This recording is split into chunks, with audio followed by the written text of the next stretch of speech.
It was supposed to be a routine expedition, a group of experienced hikers setting out into the Ural Mountains in the winter of 1959, trained, prepared, and fully aware of the risks that came with the harsh terrain, and yet none of them could have anticipated what would happen on that mountain.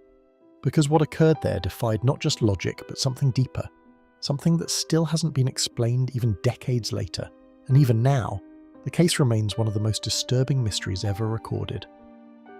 There were 9 of them, students, athletes, skilled trekkers, all led by an experienced guide, confident in their ability to navigate the freezing wilderness. And for the first few days, everything went as expected. Their journals describing the journey in detail, the weather, the terrain, even moments of humour. Photographs showing them smiling, relaxed, completely unaware of what was waiting ahead. And if you look at those photos now, knowing how it ends, there's something deeply unsettling about them, because they look normal, completely normal, like people who had no idea they were walking towards something they wouldn't survive. On February 1st, they set up camp on the slopes of a mountain known by the local Mansi people as Dead Mountain, a name that already carried an ominous weight long before the incident. But the hikers didn't seem concerned. They pitched their tent on an exposed slope instead of descending into the forest for shelter, a decision that would later confuse investigators, because it left them vulnerable to the brutal winds and freezing temperatures, and yet, for some reason, they chose to stay there. That night something happened. No one knows exactly what, but the evidence left behind tells a story far more disturbing than any explanation. Sometime in the darkness, in temperatures dropping below -30 degrees, all 9 hikers suddenly fled their tent. Not calmly, not in an organised way, but in complete panic. And the most terrifying part wasn't that they left, it was how they did it. Because instead of using the entrance, they cut their way out from the inside, slicing through the fabric of the tent as if whatever had frightened them was so immediate, so overwhelming that they didn't have time to escape normally. They ran into the freezing night, barefoot, some of them wearing nothing but socks, others partially dressed. No coats, no proper gear, just gone. When search teams later found the campsite, the tent was still there. Half buried in snow, slashed open from the inside, their belongings left behind, boots still neatly arranged, food untouched, everything suggesting they had no intention of leaving until something forced them to. The footprints told the next part of the story.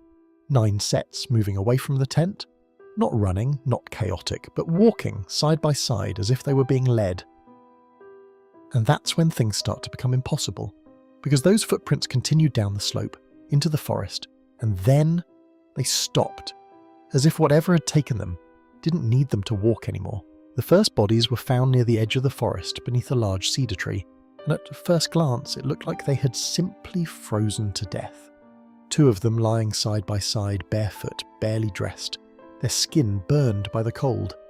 But the details didn't make sense, because the branches of the tree above them were broken, snapped several meters high as if someone had climbed it in desperation, trying to escape something on the ground. And even more unsettling, there were signs that a fire had been built nearby. Small, weak, almost pointless against the freezing temperatures, suggesting they had tried to survive, tried to hold on, but something had already gone terribly wrong.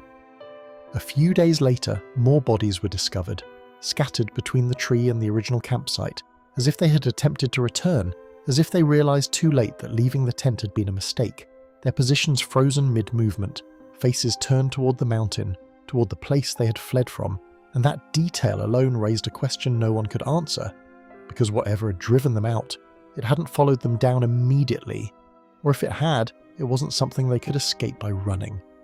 Then came the final discoveries.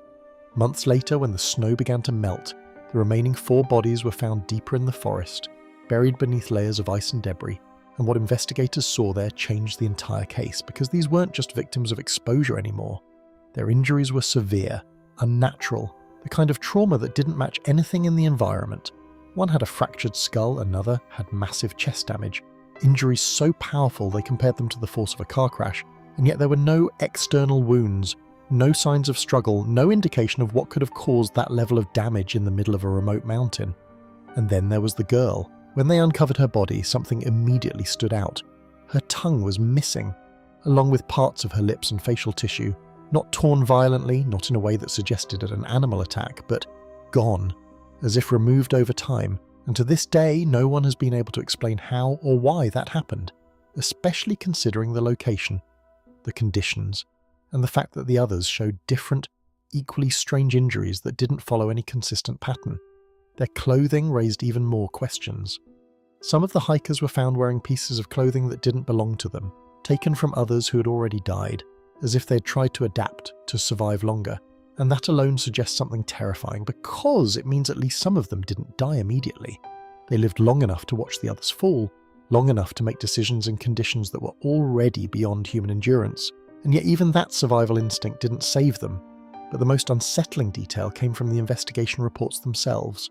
When the bodies were examined, traces of radiation were found on some of their clothing.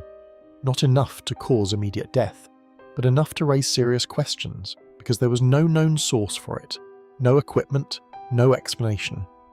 And as the investigators tried to piece everything together, the timeline only became more confusing because the evidence suggested they had acted both in panic and in coordination, both irrationally and with purpose, as if something had disrupted their minds while still controlling their actions, forcing them into decisions that made no sense and yet followed a pattern no one could understand.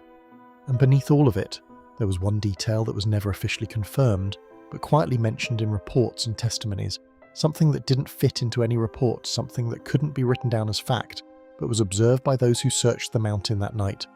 Strange lights seen in the sky above the area, moving silently, watching, and whatever happened on that mountain, it started long before the tent was cut open.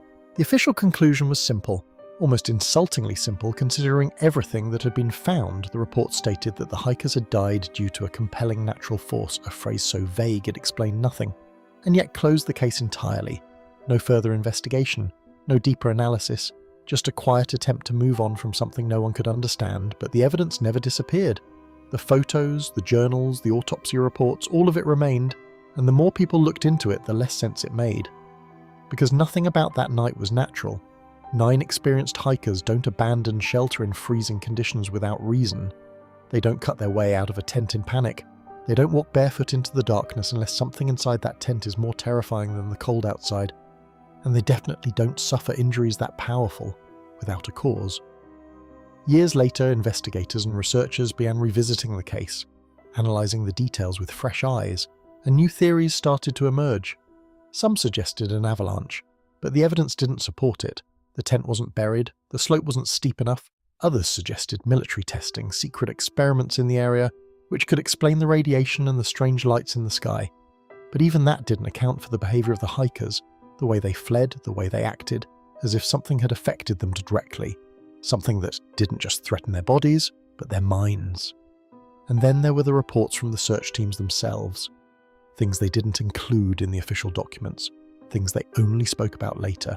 Several of them claimed that during the search they felt an overwhelming sense of dread in the area, not fear from the environment, but something deeper, something they couldn't explain, like being watched, like standing in a place where something had already happened and hadn't fully left.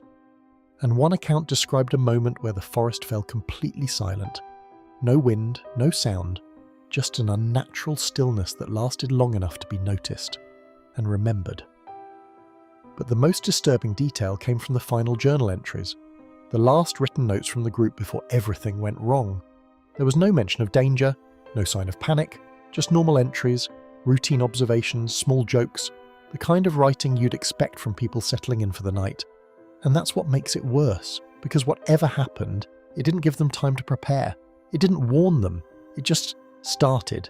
And maybe that's the part that still lingers, the part that makes this case impossible to forget, because if something could cause 9 people to abandon logic, to act against every instinct for survival, to run into the freezing darkness without hesitation, then it wasn't just something they saw. It was something they felt, something that reached them before they even left the tent. To this day, the mountain is still there, silent, unchanged, and people still travel there, drawn by the mystery, by the unanswered questions, by the need to understand what really happened. But those who have gone often report the same thing, not evidence, not proof, just a feeling, a quiet, persistent sense that the place remembers, that whatever happened that night wasn't just an event, it was something that left a mark. Because sometimes in the middle of the night, when the wind cuts across the slopes just right, people claim they can hear it. Not voices, not footsteps, just the faint sound of fabric tearing, as if something inside the darkness is still trying to get out.